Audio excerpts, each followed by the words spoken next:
Alright, everyone, it is your man, the Iron Ogre, and we're collabing with Buzz Lightning yet again for another Shrek review. And honestly, this is the smallest gap ever between two Shrek reviews because, man, usually it takes like 4 or 5 months for me to upload another Shrek review because I'm that slow. But yeah, about over a year ago, I did say that I was going to be reviewing all 4 Shrek films in 2021, and I'm trying my hardest for, to keep my word for it, you know what I mean? So, yeah, let's review with Buzz Lightning. I don't know if I said that or not, but I don't care if I did or not. Let's just review this shit.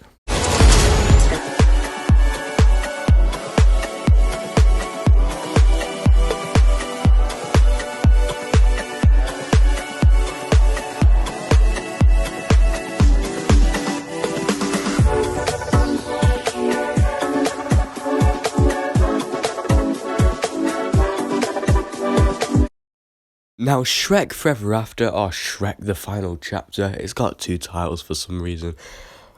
If I'm being completely honest, I don't know which title is used in my country, because for some DVDs it says Final Chapter, but like everywhere else I see it, it says Forever After. Anyway, yeah, Shrek Forever After. It's just really a fun little what if Shrek story, where it is, what if Fiona was never rescued from that tower and had to rescue herself. That's just a fun little what if scenario that would be cool to explore. You see, the thing is with these like what if stories that they seem to do in movies sometimes, a lot of the times they don't work because they either like mess up the continuity, so now the entire continuity doesn't make sense, or they just get really carried away with what they're doing simply just because it is a what if story and you don't even know what's going on anymore. But Shrek Forever After, they did it really well, actually. Like, this is one of them what if stories that is done right. First of all, it actually does fit into the continuity.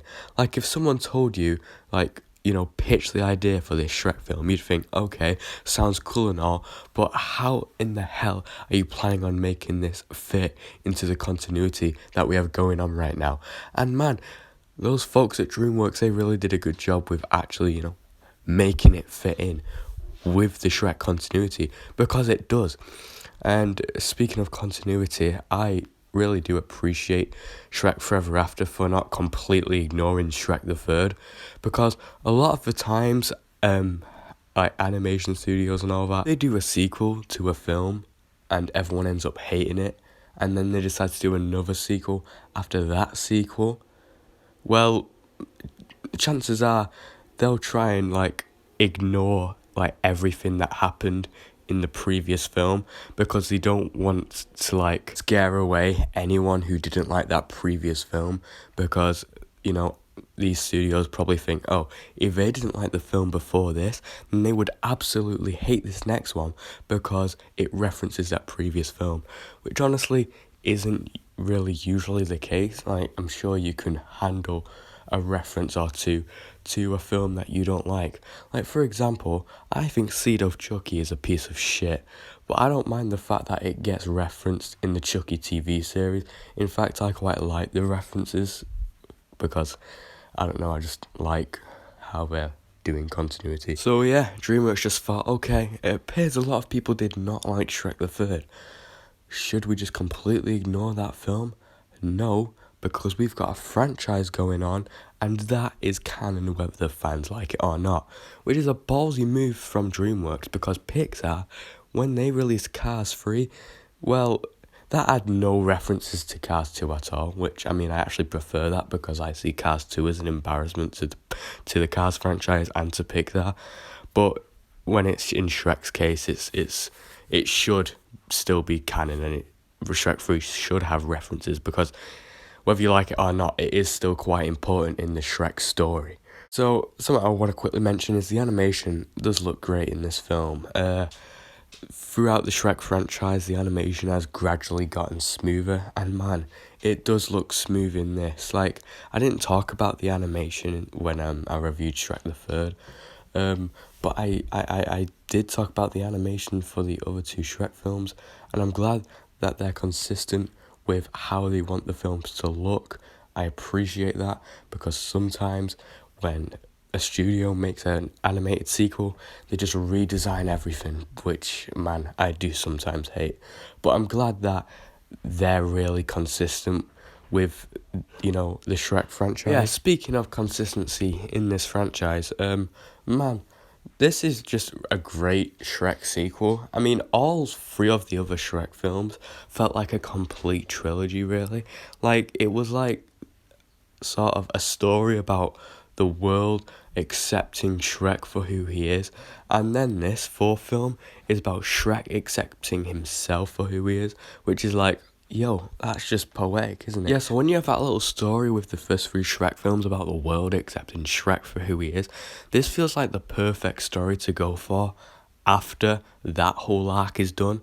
Because, like, man, I have nothing against making like a million Shrek sequels, because, like, the world that Shrek is set in is like so expansive. You can like expand so much, because it's literally a world full of different fairy tale creatures. So there's so many opportunities for stories. And man, this was a great idea for a story. I love it. Also, this story just does feel more serious than the other Shrek films. Like a lot of the other Shrek films, the stakes aren't always that high, really.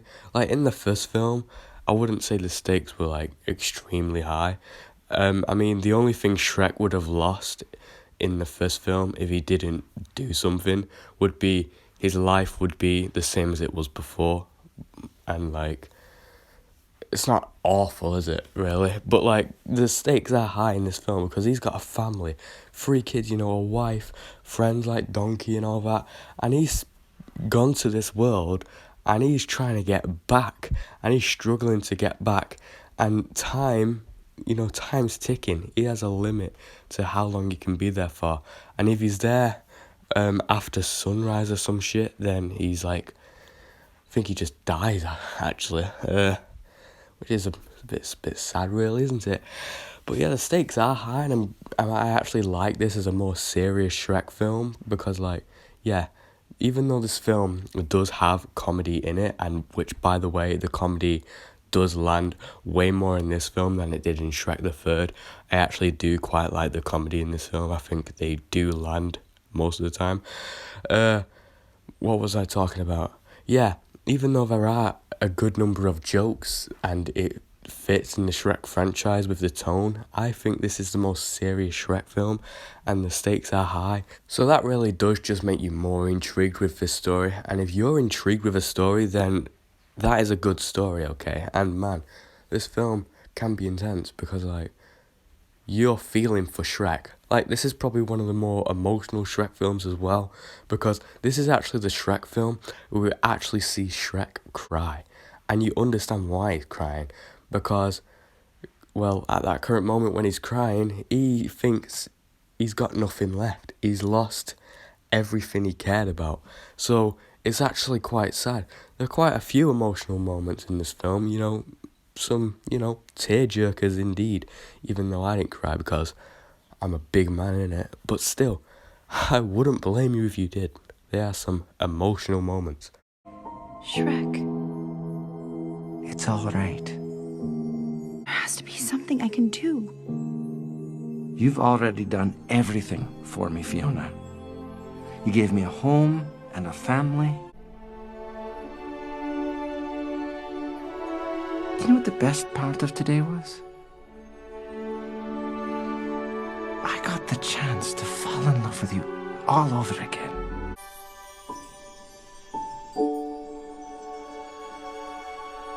And just like that, Shrek is dead. Just joking, he isn't. But imagine if he did die in that scene. Man, I watched this film 10 years ago, and if he died in that scene right there, I'd still be crying to this day. Because, man, if that was an emotional scene, whether he died or not, and if he did actually die in that scene, then, man, bloody hell. Nah, no way. Couldn't deal with it. But anyway, yeah, that was actually a really well done scene. DreamWorks really do know how to do emotion in scene. Well, they did. I don't know if they still do. I don't watch any of DreamWorks' new shit. But anyway, yeah, I think, wow, what a beautiful scene, and especially that music playing in the background is actually really good, and I really do like the original music the Shrek franchise has. But since we're on the topic of music, the soundtrack in this film, man, this franchise never misses when it comes to a soundtrack, does it? It definitely isn't my favourite soundtrack in the Shrek franchise, but man, it does have some great and memorable songs, like On Top of the World, Carpenters, or whatever the bullshit's called. Yeah, the scene with that song, I actually really do love that scene, and it does give you the vibe of the original Shrek film. Like, in that original film, everyone hated Shrek, everyone's terrified of him, and people want to hunt him down. And in the other two films, not so much. So, like, the fact that we're going back to that in this movie by doing the same thing, where people are hunting down Shrek, and he's having a good time, and, like, he's scaring people, man, I just love it. And the song choice was perfect. On Top of the World, he truly is. That you can tell he is feeling on top of the world. So this film just does feel like you just get that nostalgia feeling when watching it because of like the similarities with the original Shrek. Not only that, because he's like in an alternate timeline, he gets to meet characters like Donkey for the first time, which I mean, Shrek meeting Donkey in that original film, that was iconic. And Shrek meeting Donkey in this film was also really cool. And obviously, the very intelligent people making this film know that this feels like the original Shrek film and that it's extremely nostalgic, because they even call back one of the lines from the original Shrek film, and man, that is a cool callback, and I really did like that line. This is the part where you run away. This is the part where you run away. Now, let's talk about those characters, shall we? Now, I would definitely be lying if I said I was extremely positive when talking about the characters in Shrek the Third. Like, I really didn't like all the new characters in Shrek the Third, but like, I mean, the characters who were in previous films are actually alright, at least.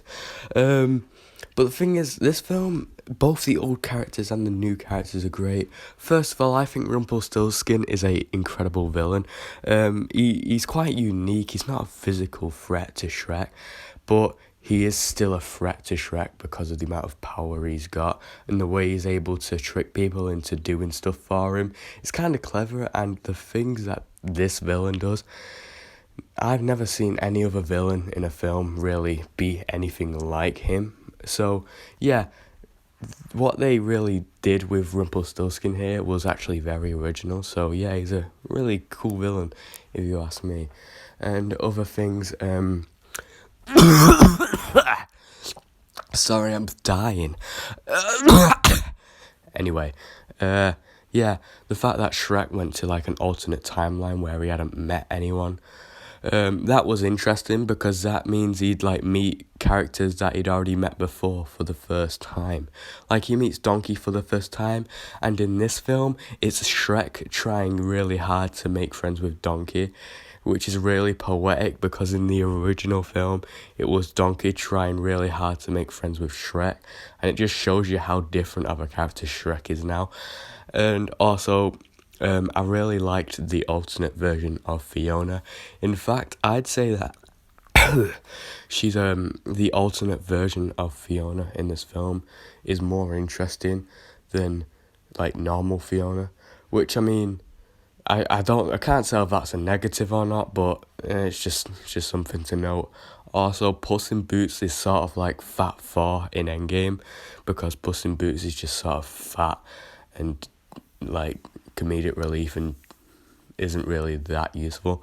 But man, they did it way better than Marvel did it, honestly, because he wasn't like a complete joke. He still felt like Puss in Boots, and it didn't feel like they just massacred the character just for the fact that they wanted to do some jokes. So yeah, I really do like the characters in this film, especially Shrek himself, because you really do have a lot of emotional scenes with him, and you really do feel for him and sympathize for him, and you know, feel really bad when like he's like lost his family, and that's why you care about this story, because you want Shrek to go back to where he comes from, you know, with his family.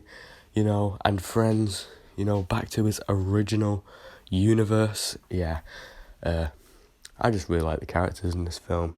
Oh yeah, and this is the only Shrek film where there's like dozens of different ogres. And man, I even like these random ogres that I put in the film. They all have different personalities and they all look different, so you can tell them apart. So yeah, I like those ogres. They're pretty cool. New guy. Look at him, all dressed up in a Sunday vest. He's really tiny, isn't he? Yeah. Fate has delivered us a comrade in arms, and for that we are thankful. Suit him up! Let's go, Greedy. Wait a minute. And with these Shrek reviews, it feels like an unwritten law at this point where I have to talk about the climax and compare them to Shrek 2's climax because it was just that good. And honestly, yeah, it's not on Shrek 2's level, but that's not saying it's bad. Shrek 2 is just really hard to beat. It's probably my second favourite Shrek climax / final battle thing. Because Shrek 2 is going to obviously be number one, and it always will be, even if they do end up releasing Shrek 5 and a million more sequels. Shrek 2 Climax will probably always be my favourite Shrek Climax, but man, out of the 4 films, Shrek the Forever After's Climax is actually really good, and it's my second favourite out of the Shrek movies. It brings in so many characters: Donkey, Puss, Fiona, Shrek, a dragon. Dragon's usually not really involved with them that much. Well, she sometimes is. Yeah, but it's good, is what I'm saying.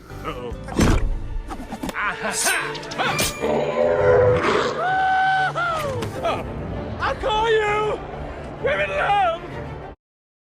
Something else to note, this is one of the few films where I actually watch the credits because, man, I do love these credits. First of all, they got a banging tune going on in the background, and second of all, they're just really nice to watch, It definitely feels like the credits for the conclusion of the Shrek franchise. It shows little snippets of the other Shrek films, all of them, from Shrek 1, 2, and the third, which was really nice, and I think the song they chose really does suit these credits.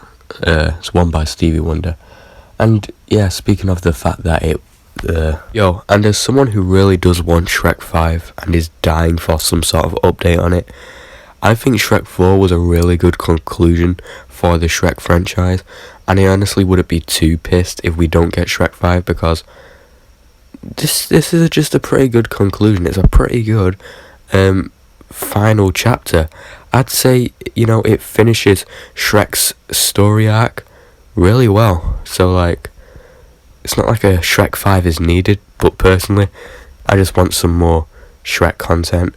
But hey, I'd say this was a fairly great conclusion to this franchise and to Shrek's character. That is, if Shrek 5 is actually happening or not. Who even knows at this point? It could be cancelled or it could still be in development. Who actually knows? But anyway, I think I've talked on long enough about the things I like about this film. So let's see what Buzz Lightning likes about this film. Oi, my G words. So Shrek Forever After, man, this is such a good movie. I'll go as far to say that this is an underrated gem, because man, there's so much things I like about this movie, bro.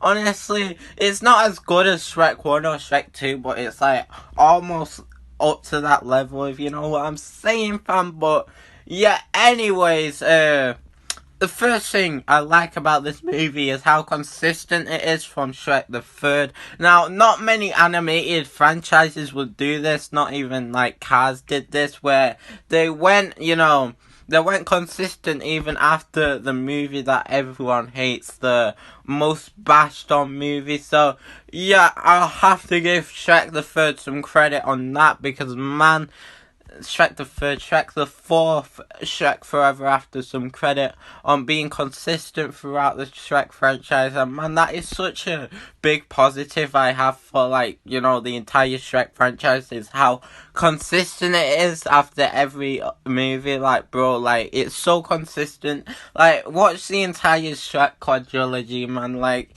it just feels natural, if you know what I mean. So, yeah. Also, the animation, man, even though watching Shrek 1 and then straight after that watching Shrek Forever After isn't the same as watching Toy Story 1 and straight after that watching Toy Story 4, even though that's not the same thing with the animation, but like still the animation is just such a big improvement, man. It looks more smooth looking, it looks more high quality, man. Like it's just amazing, man. Like, honestly, I really like the improved animation. So, yeah, and that brings me on to my next point, is the character design for Rumpelstiltskin, man. I love that character design, way better than the one in Shrek the Third. Man, it's just so good. Like, it just looks like evil, man. It just looks pure evil, and I really like that about Rumpelstiltskin's character design. But I feel like Rumpelstiltskin is a very good villain, not very Godmother levels, but still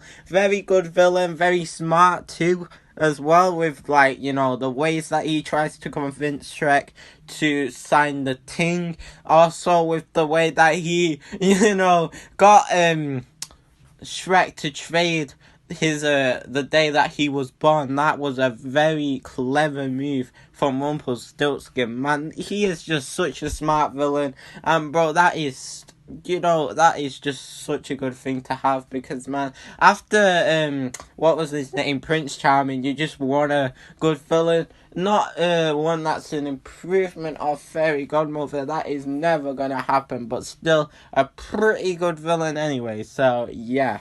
Man, this is a positive throughout the Shrek franchise as a whole, even, you know, Shrek the Third. Man, Shrek's growth throughout these movies is banger. But anyways, talking about Shrek Forever After now, his growth throughout this movie is just so good, and it leads to some general emotional scenes. The fact that he doesn't realize how much he's got until it all gets taken away from him, man, that is just so emotional, man. It's just amazing. Like, clever writing, the Shrek team, honestly. The people over at DreamWorks, they know how to write a movie. It's a shame that they're coming out with shit movies, DreamWorks, honestly, now.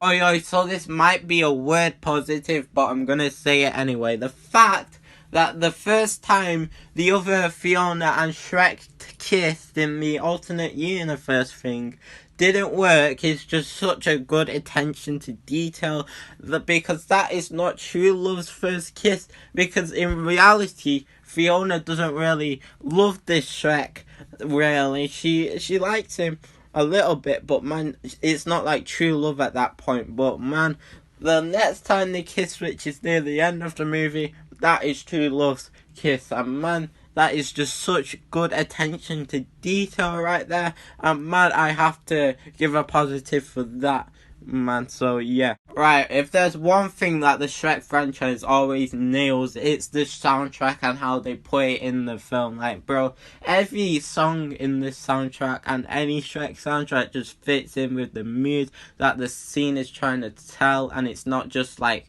some random guy at DreamWorks just pulling out his Spotify soundtrack, and he's like, bro, you know, my Spotify playlist should be the soundtrack of this movie, you know what I'm saying, fam? And they'll go, oh yeah, this should be the soundtrack of this movie, man. It just doesn't matter where we just put the song, it's just, people will like it anyway. But nah, the Shrek team always finds a way to put the songs in the right position, and man, this has some good songs like I'm on top of the world or something, down on creation, and the only explanation I can find, and the love that I found ever since you've been around. Bro, that is just such a good song, man. I kind of have nostalgia for that song because it was in an assembly in primary school. It was always in our assemblies in primary school. So yeah, such a good song. And also,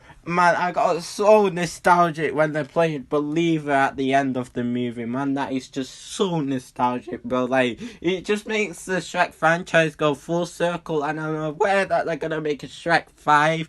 Man, I hope that's good, because man, if that is bad, then I'm not gonna say that's canon because man, that is gonna be such a letdown. Honestly, after this Shrek the Fourth ending it so perfectly, man, Shrek the Five needs to do something good. Honestly, I rewatched this Shrek 4 again, and I've realized that there's a lot more positives than I remember from the first time looking. So I was looking for flaws in the movie for the second time watching, but in reality, I found more positives than I found flaws. I found a few flaws with this movie, and I'll get onto that in the negatives. But yeah, so basically the first positive I really have for this movie is how abandoned and dystopian everything looks. Like, it's not too dystopian, but it's very abandoned. Like Shrek Swamp especially, man.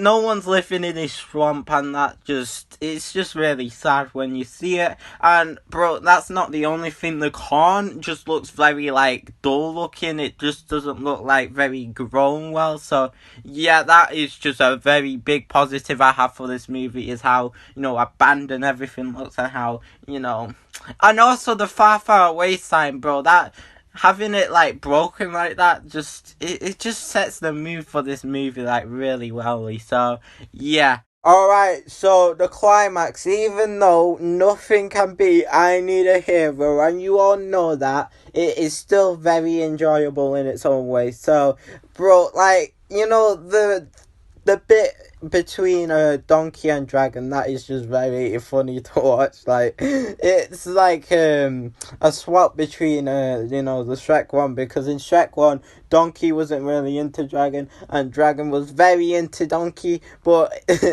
in this movie Donkey is really into Dragon and Dragon is not really into Donkey. So yeah, that is just very funny to watch, and I like that about this alternate universe in Shrek 4, is that all the characters are switched around. Puss in Boots is a very fat cat, and you wouldn't think about that when you think Puss in Boots. Donkey isn't really changed, but Gingy is a warrior now. Bro, that is just so funny. So yeah. So, man, the comedy in this movie is really good. Man, there was only one joke, really, that I didn't like, and that might be an unpopular opinion, but still, I'll get onto that in the negatives if I remember. But yeah, the comedy was really good. It went throughout the entire movie, which is really good. So yeah, I really liked the comedy in this movie, and there was comedy that there was different types of comedy. There was I don't know how to explain, but there was a lot of different types of comedy throughout the entire movie, and it's really good, and it doesn't doesn't really change the emotional bits at all. It just everything fits in really well. So, just like most films, there are going to be some negatives, and for this film, first of all, the characters that Shrek does know and are in his actual world that he usually lives in, just basically every character who isn't from that dystopian world in this film. Well, yeah, those characters, they get very limited screen time, and that's not really my problem. Really, it makes sense, and we got to see him in the dystopian world anyway.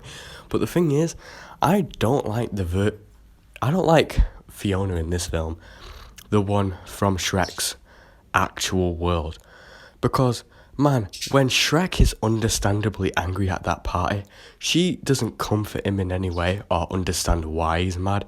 She just complains. And man, I'd expect Fiona to at least, sort of understand where my boy Shrek is coming from here, but nope.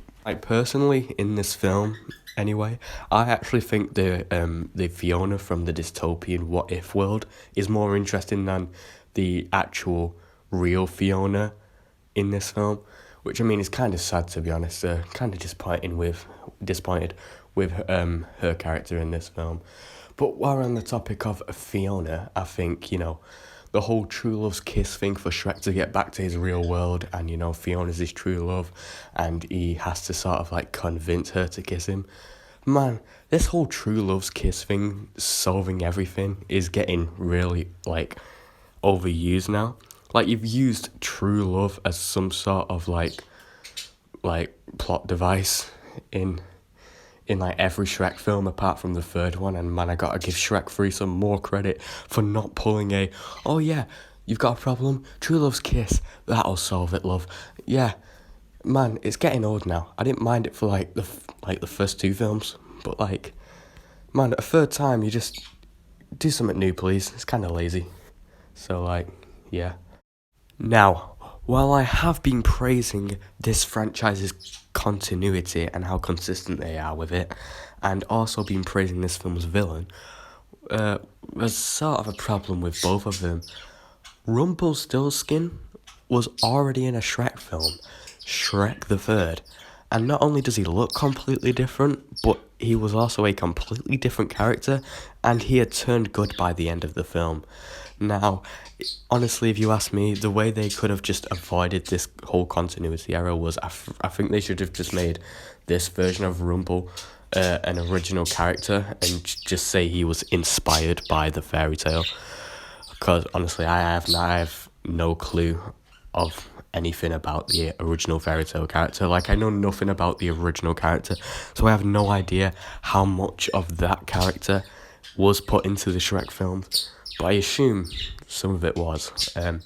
But yeah, I reckon they should have just made this version of Rumpel an original character, so then the continuity error wouldn't really be there. Alrighty, so negatives in this movie. So I'm glad to say that there isn't much negatives in this movie, but, you know, no movie is perfect unless you're talking about A Cow's Life or The Little Panda Fighter or Finding Jesus. But anyways, right, there is a bunch of negatives that I'm going to be talking about, only a couple negatives. First up, the Do the War Kid. I think this is supposed to be a joke in this movie, but man, it's not even that funny. It just gets annoying. It just gets on your nerves, you know what I'm saying, fam? So yeah, I don't like the Do the War Kid at all. Warrior Fiona is more interesting than the actual Fiona that we see throughout these 4 movies. Like, the most interesting bit of normal Fiona is in Shrek 1, so yeah, that is very disappointing that they made a more interesting Fiona in the alternate universe. Like, bro, that is just sad, bro. Warrior Fiona is better than actual Fiona, and that is a problem if I do say so myself. And also at the end, where the alternate universe ogres suddenly go into the other universe, our universe. So yeah, that just doesn't make sense, because like, bro, they just randomly appear in the normal universe, and like, but that don't make any sense because I thought they were in the alternate universe. And yeah, it just doesn't make sense, if I'm being honest. Like, that would be like Warrior Fiona coming in the normal universe, if you know what I'm saying, fam. But yeah, that's all the negatives I've really got for this movie, so yeah. So anyway, my final score for this film is going to be a B+. Yeah, I mean, it's kind of higher than a lot of other people would put it, but man, I just love this franchise so much, and I love these characters that, man, I just have to give it this score. I just really like this film. I love it more than most other people. I like the way it looks. Like, this dystopian Shrek world was really cool, and I just noticed, like, when I last watched it, it takes place in autumn. Hardly ever see films that take place in autumn. Yeah, B+ it is. Shrek Forever After. I would definitely recommend it. Anyway, let's see what Buzz's score is, whatever. So in conclusion, I'm gonna give Shrek Forever After, Shrek the Fourth, an A-, because man, this movie is so good. Like, honestly, worth you watch. Honestly, if you haven't seen this in a while, or you haven't seen this at all, really recommend watching this, because man, this is such a good movie, so brilliant, so underrated too, man. Like, man, it's just brilliant. Everything works in this. Not everything works, but still, most things work throughout this movie, and man, it's just beautiful, and it's a really good ending to the Shrek franchise. You know, I hope Shrek 5, which is supposed to be coming out soon, is gonna top this somehow. Like, you know, Toy Story 4, like, we were like, why are they making a Toy Story 4? Toy Story 3 ended so beautifully, and then Toy Story 4 ended really wellly. I hope it's like one of them situations.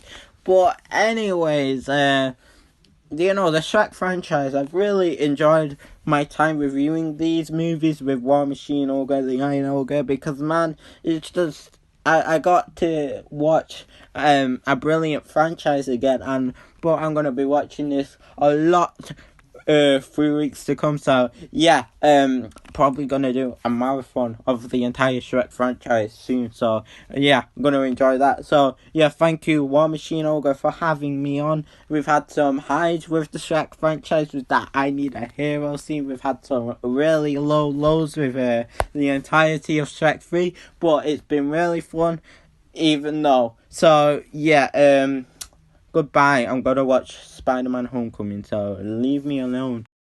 And anyway, everyone, that is going to be it for the Shrek Forever After review. Man, this has been a great journey. I reviewed the first Shrek movie back in March this year, and I finished reviewing the franchise sort of in December. Yeah, I just really want to give a huge thank you to Buzz Lightning.